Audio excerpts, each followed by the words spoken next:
जिले में 4 साल में कितना फंड आया? तकरीबन 80% बजट जो है वो अल्हम्दुलिल्लाह हम लेकर आए। और आपने अपने फंड को कितना यूटिलाइज किया वहाँ पे? क्या आप उनको राजी कर पाए? पूरी तहसील कौंसिल ने अपना पूरा 4 साल का बजट यूटिलाइज किया है। शबीर अहमद साहब, उसके बाद उनके वालिद जो आज़ाद हैसियत से इलेक्शन लड़े, सही, क्या पार्टी डिसिप्लिन की खिलाफ वर्जी नहीं थी? बिल्कुल जी, पार्टी कानून की खिलाफ वर्जी थी और ये एथिकली भी गलत था। औज़ुबिल्लाहि मिनश्शैतानिर्रजीम, बिस्मिल्लाहिर्रहमानिर्रहीम। आप देख रहे हैं मासपा न्यूज़ और मैं हूं सुहेल अब्बासी। आज हमारे साथ जो शख्सियत मौजूद हैं, साबिक़ ज़िला नाज़िम एबटाबाद सरदार सईद साहब। उनसे जानेंगे कि ज़िले को जो ऊंच नीच आती रही है, बहुत करीब से इन्होंने देखा। पूछते हैं इनसे कि कितना काम हुआ, कितना नहीं हुआ और क्या क्या मसाइल थे शहर में। खुश आमदीद मासपा न्यूज़ में सरदार साहब। बहुत शुक्रिया जी। सरदार साहब, बताइएगा कि ज़िले में 4 साल में कितना फ़ंड आया और एक जो कोई माली साल था उसमें फ़ंड नहीं आ पाया, उसकी वजूहत क्या थी और कितना फ़ंड आया था? सुहेल साहब, इस तरह है कि तकरीबन जो अब शुरू में एक तो सारे हालात ज़िला एबटाबाद के आपकी नज़रों में हैं। जो कुछ हुआ, मैं समझता हूँ कि ज़िला एबटाबाद की ये बदकिस्मती थी कि जिस पार्टी को अवाम ने ज़िला एबटाबाद में मैंडेट दिया, उसकी शुरू में हम हुकूमत नहीं बना सके थे और उसमें जो जिन लोगों ने किरदार अदा किया और हमारी पार्टी से एक ग्रुप को लेकर फॉरवर्ड ब्लॉक बनाया और उसकी हुकूमत बन गई थी और हमें उसूलन उसके ख़िलाफ़ लड़ना था और हम उसके ख़िलाफ़ जाना था। वो जब हम वहाँ पे चले गए तो बिल आखिर हमने अवाम को उनका मैंडेट लेकर दिया। इस दौरान में हमारी जो आपस में रसाकशी रही है, उसमें हमारा जो 1.25 अरब रुपए का बजट था, उसमें से तकरीबन 80% बजट जो है वो अल्हम्दुलिल्लाह हम लेकर आए और मुझे ये एजाज़ हासिल हुआ कि 4 साला बजट वो मैंने पेश किया और हमने जो गलतियां की हमारी दोनों तरफ से, जो हमारे जो मेंबरान थे, मैं समझता हूं कि हमारे आपस में जो कशीदगी पैदा हुई, उसको हमने नए सिरे से असरे दो एक प्लेटफार्म पर सबको लेकर आए और बिल आखिर ज़िला एबटाबाद के अवाम को उनका हक पहुंचाया। 1.25 अरब रुपए का तकरीबन ये बजट था जो हमने पेश किया और मंजूर किया और उसमें से 80% जो बजट था वो यहाँ पे आया और हमने तमाम पार्टीज़ को एक प्लेटफार्म पर जमा करके और आवाम को उनके हुकूक पहुँचाए। उनका 2829 करोड़ रुपए का 18 करोड़ 94 लाख पहली रिलीज थी। बिल्कुल बिल्कुल, 18 करोड़ की पहले थी। 40 करोड़ जो मंजूर हुआ था वो 37 करोड़ 88 लाख था। हाँ, तो वो बजट जो कट लगा उस पे वो तो कट पूरे KPK में लगा कि हुकूमत ने वो जब बजट भेजा तो वो जो कट लगाया वो पूरे KPK पे, वो सिर्फ डिस्ट्रिक्ट एबटाबाद पे कट नहीं लगा। यहाँ पे जो एलोकेशंस आई वो अलग थी, जो रिलीजेज आई वो अलग थी। तो जो अपने हमारे जो अपनी जो पार्टी के उम्मीदवार थे, हमारे दरमियान एक फार्मूला तय हुआ था कि हमें से जिसको भी पार्टी का टिकट मिलेगा वो नाज़िम बनेगा और बाकी अपने जो है वो कागजात वापस कर लेंगे। पहले की तरह से ग्रुपिंग नहीं होगी, फॉरवर्ड ब्लॉक नहीं बनेगा। और उसमें जो दूसरी इम्पॉर्टेंट चीज़ थी, हमारे आपस के जो उम्मीदवार थे उनकी, वो ये थी कि हम जो फंड होगा वो सारे इक्वल होगा, वो जो नाज़िम बनेगा वो एक्स्ट्रा फंड नहीं लेगा और उसकी जो उसकी स्वाबदीद है वो भी सब पे तकसीम हो जाएगी। ये हमारे देख रहे हैं कि मेरा सवाल इसलिए था कि यूनियन कौंसिल बगनौतर में हमने देखा कि सरदार शुजा अहमद ने तहसील में वहाँ पे बड़ी एक्टिविटीज़ की हैं, हमने सड़कें देखी हैं, काफ़ी सारी उन्होंने वहाँ पे की हैं। फिर ये भी देखने में आया कि सरदार सफ़ीर साहब जो आपके हमायती थे वो भी आपसे गिले शिकवे करते नज़र आ रहे हैं। इसलिए मैंने पूछा था कि आपने अपने फ़ंड को कितना यूटिलाइज़ किया वहाँ पे, क्या आप उनको राज़ी कर पाए? देखें, वो इस तरह से है जहाँ तक आपने शुजा साहब की बात की है तो मैं समझता हूँ कि वाकई शुजा साहब ने और पूरी तहसील ने, सिर्फ शुजा साहब नहीं, इसहाक ज़करिया साहब ने भी और बाकी पूरी तहसील कौंसिल ने अपना पूरा 4 साल का बजट यूटिलाइज़ किया है और वो 4 साल इंटैक्ट रहे हैं। और जबकि डिस्ट्रिक्ट में तो ये बहुत सारे मसाइल थे जो आपके सामने हैं और उस वजह से हमें 1 साल का फ़ंड भी नहीं मिला। तो दूसरी बात यह है कि जो शुजा साहब ने या तहसील कौंसिल ने जो फ़ंड्स लगवाए हैं, मुझे इस चीज़ पे फ़ख्र है कि ये हमारी गवर्नमेंट पाकिस्तान तहरीक इंसाफ की हुकूमत की पॉलिसी की वजह से पैसे जो, इससे पहले आपको याद होगा कि हर यूनियन कौंसिल को 3 से 5 लाख रुपए फंड मिला करते थे, लेकिन पाकिस्तान तहरीक इंसाफ ने आकर वो बल्दियाती निज़ाम कायम किया जिसमें फंडिंग सबसे ज़्यादा, तारीख की सबसे ज़्यादा फंडिंग पाकिस्तान तहरीक इंसाफ की हुकूमत ने बल्दियात को दी, और फी यूनियन कौंसिल 3-4 करोड़ रुपए से ज़्यादा पैसे मिले हैं। 3 लाख से 5 लाख पहले मिला करते थे, और 3 करोड़ से 4-5 करोड़ रुपए फी यूनियन कौंसिल को पैसे मिले हैं, और वो यूटिलाइज हुए हैं। इंशाल्लाह उम्मीद है कि वो अभी तक नहीं लग पाया, जो आपके काम पेंडिंग हो गए, यकीनन उसी में से होंगे। हाँ, तकरीबन मेरे ख्याल से तकरीबन 30% के लगभग जो पैसे हैं, कुछ तो लैप्स हो गए थे, लेकिन कुछ पैसे जो हैं वो हमें मिलेंगे, और अभी इंशाल्लाह नेक्स्ट इस महीने में उम्मीद है कि सरदार साहब, आपने इंटरव्यू दिया इस्लामाबाद में दीगर उम्मीदवारों की तरह, और आपको जो है वो कहा गया कि जी ठीक है, ये ताज आपके सर सजेगा। सही। आपकी हुकूमत जो है वो 5 महीने के करीब रही, बिल्कुल।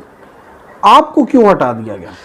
देखिए, ये ऑफिशिएटिंग नाजिम था मैं, और जब तक ये एक सूबाई हुकूमत ने एक कानून पास किया था कि जब तक जिस डिस्ट्रिक्ट में या तहसील में या विलेज कौंसिल में जहाँ पर कोई भी नहीं होगा, तो वहाँ पे जब तक इलेक्शन नहीं होते उस वक्त तक ऑफिशिएटिंग नाजिम होगा। तो मुझे ऑफिशिएटिंग नाजिम बनाया गया था, और ऑफिशिएटिंग नाजिम के लिए ये शर्त थी कि जैसे ही रेगुलर इलेक्शन होंगे, इलेक्शन शेड्यूल अनाउंस होगा, तो वो नए इलेक्शन होंगे, और जो ऑफिशिएटिंग नाजिम होगा वो उसमें हिस्सा नहीं ले सकेगा। ये उसका कानून था। अदरवाइज़ मेरी पार्टी चाह रही थी कि मैं कंटिन्यू करूं। मुझे मुश्ताक अहमद गनी साहब ने कहा कि आप किस तरह से कंटिन्यू कर सकते हैं, फिर मुझे अली खान जदून ने कहा किस तरह से कंटिन्यू। तो मैंने कहा जी, ये एक ही तरीका हो सकता है कि अगर इलेक्शन ना हो, और अगर इलेक्शन होंगे तो फिर मैं उसमें उम्मीदवार बन नहीं सकता। ये कानूनी लीगल ऑब्लिगेशन। शबीर अहमद साहब जी आपके बाद जिला नाज़िम बने, सही। उसके बाद उनके वालिद जो आज़ाद हैसियत से इलेक्शन लड़े, सही। क्या पार्टी डिसिप्लिन की खिलाफ वर्जी नहीं थी? बिल्कुल जी, पार्टी कानून की खिलाफ वर्जी थी, और ये एथिकली भी गलत था। लेकिन लोग इलेक्शन लड़ते हैं, और जब इलेक्शन की बात आती है तो वो अपने मफादात देखते हैं। उन्होंने अपना मफाद देखा, उन्होंने इलेक्शन लड़ा।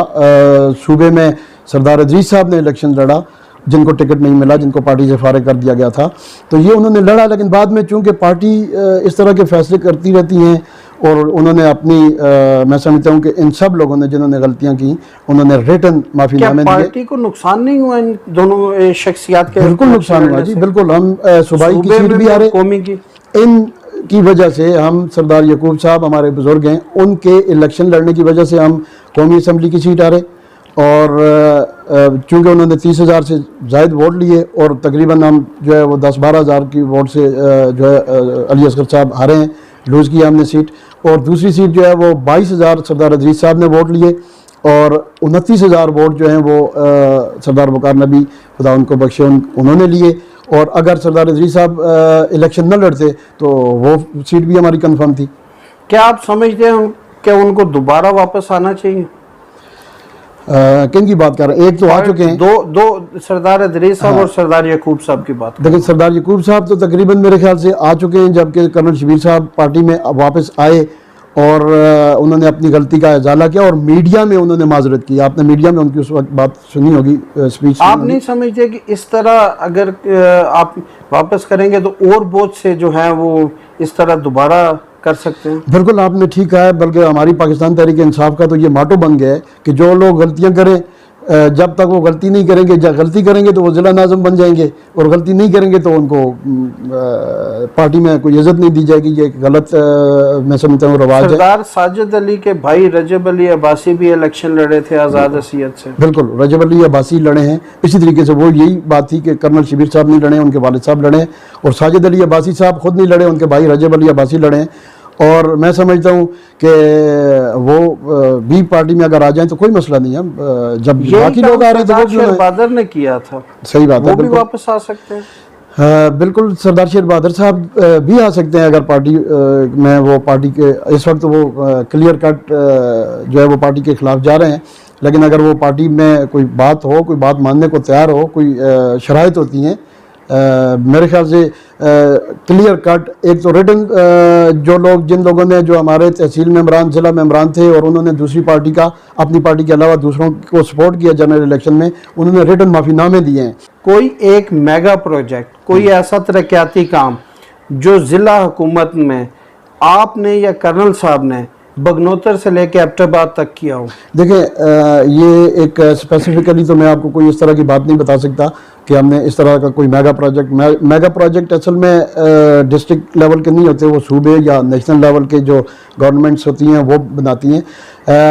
एक तो मैं ये समझता हूँ और लोग भी ये समझते हैं कि डिस्ट्रिक्ट का जो बंद फंड था, जो सब चीज़ें चौक की हुई थी, वो आकर अल्हम्दुलिल्लाह मुझे ये एजाज़ हासिल है कि 4 साल का इकट्ठा फंड मैंने इस्तेमाल किया है। मुस्लिम लीग नून और पीपल्स पार्टी, जमात इस्लामी, जो भी पार्टियां थी, एक प्लेटफॉर्म पर सबको रखकर एक बड़ा अच्छा दौर गुजरा है। कोई मेरे ख्याल से इस तरह की बातें नहीं हुई हैं। एक तो वो हमने वो किया है। उसके अलावा जो काम हम पाइपलाइन में थे, उसमें मैं आपको बताऊँ कि पूरे डिस्ट्रिक्ट एबटाबाद के लिए मैंने सर्वे ऑफ पाकिस्तान को यहाँ पर एबटाबाद में बुलाया और अपनी जो एडमिनिस्ट्रेशन थी, जो रेवेन्यू डिपार्टमेंट था, उनको बुलाकर हमने यहाँ पर मीटिंग की कि पूरे डिस्ट्रिक्ट एबटाबाद की जितनी भी प्रॉपर्टी है, चाहे वो स्ट्रीट्स हैं, बिल्डिंग्स हैं, कोई गेस्ट हाउसेज हैं, रेस्ट हाउसेज हैं, उस सारी के नक्शाजात सर्वे के ज़रिए सर्वे किए जाएं और नए सिरे से ये चीज़ें बनाई जाएं। सरदार साहब, ये बताइएगा कि एबटाबाद में पीटीआई ने भी कोई खातिर ख्वाह मेगा प्रोजेक्ट नहीं लाए। सूबे में मुश्ताक गनी साहब ने एक्टिविटीज़ की हैं, कब तक उनकी शैडो के पीछे पीटीआई छुपेगी? नहीं, देखें, शैडो की बात नहीं है, वो खुद पीटीआई हैं और मुश्ताक अहमद गनी साहब पाकिस्तान तहरीक इंसाफ का असासा हैं और पाकिस्तान तहरीक इंसाफ के टिकट पर उन्होंने इलेक्शन जीता है। अली खान जदूद हैं जो पाकिस्तान तहरीक इंसाफ के टिकट पे इलेक्शन जीते हैं। नज़ीर अहमद अब्बासी साहब हैं, वो इस वक्त आपने देखा कि करोड़ों रुपए के फंड्स अपने इलाके में लगा रहे हैं। और इसी तरीके से कलंदर लोधी साहब हैं। और मुश्ताक गनी साहब के हवाले से तो मैं कहूँगा कि मैं समझता हूँ कि पिछले दौर हुकूमत में भी और अब भी वो जो काम कर रहे हैं, और इंशाल्लाह पूरी चीज़ें सुहेल साहब उस वक्त जब टेन्योर ख़त्म हो जाता है तो फिर उसको जज किया जाता है कि क्या चीज़ें हुई हैं। अब वो जो काम करने जा रहे थे, पूरे पाकिस्तान की गवर्नमेंट और KPK गवर्नमेंट जो काम करने जा रहे थे, तो कोरोना के हवाले से जो हालात हैं वो आपके सामने हैं, जिसकी वजह से पूरी दुनिया की मईशत पर असर पड़ा है। सरदार साहब, 4 माह हुए कोरोना को, 2 साल से ज़्यादा आपकी हुकूमत है। मैं वफाक की बात कर रहा हूँ, वहाँ से कोई एक आपने अभी 40 करोड़ की ये देखा होगा शहर रेशम के लिए जो फंड है, जिस पे बहुत ज़्यादा तनकीद हुई, टाकियों का लफ्ज़ इस्तेमाल हुआ, फिर वो उस पर एक्शन लिया गया। ये बहुत अच्छी बात है, एक्शन लिया गया। मैं ये कह रहा हूँ कि हमारे एबटाबाद को कब तक नज़रअंदाज किया जाएगा, जबकि हमारे साथ हरीपुर है। आप वहाँ पे जाके तरक्याती स्कीमें देख लें और एबटाबाद की देख लें, शायद 25% भी हमारे पास नहीं है। देखें सुहेल साहब, आपने बड़ी अच्छी बात की और मैं समझता हूँ कि एबटाबाद का जो मीडिया है, जो ये आपका प्रेस क्लब है, ये बहुत ही अहम रोल अदा कर रहा है पाकिस्तान एबटाबाद में। और ये बहुत ही ज़बरदस्त किस्म का पूरे सूबे में ये जो आपका प्रेस क्लब है, ये इसकी एक अपनी अहमियत है और ये इस सारी चीज़ पे नज़र रखे हुए। अब जब आपने देखा ये टाकियों का लफ्ज़ इस्तेमाल हुए और ये 2 बजट एक साथ इस्तेमाल हो रहे थे, और जो जिसके लिए हमारी पाकिस्तान तहरीक इंसाफ मशहूर है, वो करप्शन फ्री पाकिस्तान और नया पाकिस्तान का जो सिलसिला है, उसी के सिलसिले में जब आपने ये निशानदेही की कि यहाँ पे मीडिया ने ये निशानदेही की, लोगों ने की, यहाँ एबटाबाद के लोगों ने, कि 2 फंड्स इस्तेमाल हो रहे हैं, एक वो M&R वाला, मेंटेनेंस एंड रिपेयर वाला, और दूसरा ये 40 करोड़ रुपए वाला। तो जैसे ही आपने निशानदेही की तो वो टाकियों वाला सिलसिला ख़त्म हो गया। वो फंड जो है वो, जिसमें मेरे ख्याल से करप्शन अगर होनी थी तो वो आपकी वजह से रुक गई है, मीडिया की वजह से रुक गई है, और अब वो दूसरा फंड इस्तेमाल हो रहा है जो 40 करोड़ रुपए का। तो दूसरी बात जो आप कह रहे हैं कि हरीपुर वाली, बिल्कुल हरीपुर में मैं समझता हूँ कि बड़ा अच्छा काम हो रहा है, लेकिन एबटाबाद में भी कोई कम नहीं है। एबटाबाद के लिए भी जो अब जो बना है, जो मरी रोड बना है, 1 अरब रुपए का ये प्रोजेक्ट था, जो हवेलियाँ टू दमतोड़ बाईपास बन रहा है, जो यहाँ पे हवेलिया में साइंस एंड टेक्नोलॉजी की यूनिवर्सिटी बनी है, ये पाकिस्तान तहरीक इंसाफ और मुश्ताक अहमद गनी साहब ने बनाई है। जो यहाँ पे होम इकनॉमिक्स कॉलेज है, जो एबटाबाद में दीगर डिग्री कॉलेजेस हैं, जो और दीगर काम हो रहे हैं। और ऐसी बात नहीं है कि यहाँ पर एबटाबाद में काम नहीं हुए, काम एबटाबाद में हुए भी हैं और मज़ीद भी होंगे। और इंशाल्लाह जैसे ये टेन्योर ख़त्म होगा तो आप ज़रूर देख लेंगे कि यहाँ पर एबटाबाद में भी आपको बहुत सरदार साहब, बल्दियात का इलेक्शन आता है, तो क्या इलेक्शन लड़ेंगे?